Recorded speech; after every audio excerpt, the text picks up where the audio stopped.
So if you're in growth marketing, you're doing one of three things. You're basically trying to find the right segment or audience. You're actually trying to build a journey or a campaign, and you're trying to also curate some content. Right now, I'm going to show you our AI assistant, Emma, that can basically help you craft the right audience. So first of all, I'm going to ask Emma, what are the total number of users? And it's going to give me some number of the total number of users. I want to find the active users within that audience. I'm going to say how many of those users are active. And usually I will ask, okay, what does active really mean? So Emma gave me some definition, some number of users here.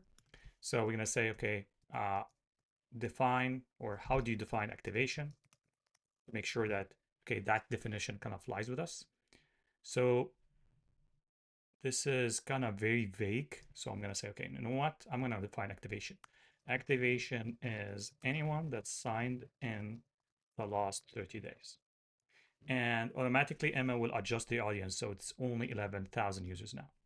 Now I'm going to say how many of those users have placed an order.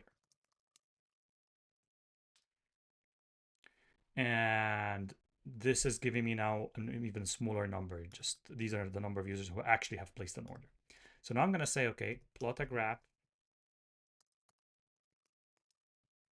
of those users who against all of those users against opened number of emails they have opened. So I want to see the engagement of the users across a graph, basically how many emails each user has opened, and kind of plots a graph. So people who open 0 emails, so this is basically most of the population, while only 138 open 1 email. So I'm going to say, okay, create an audience out of users who did not open an email. And basically the system will start creating an audience for you. Now that audience is created. This is good. It's kind of giving you just a quick overview. This is the push engagement rate. So they have a higher push engagement rate, but lower email. So you want to start creating that audience. Now that you have that audience in the system, you can start targeting it. So that kind of gave you a quick overview of Emma. You can always come back in history and adjust this, but this is basically what an AI could do when you start using it for segmentation.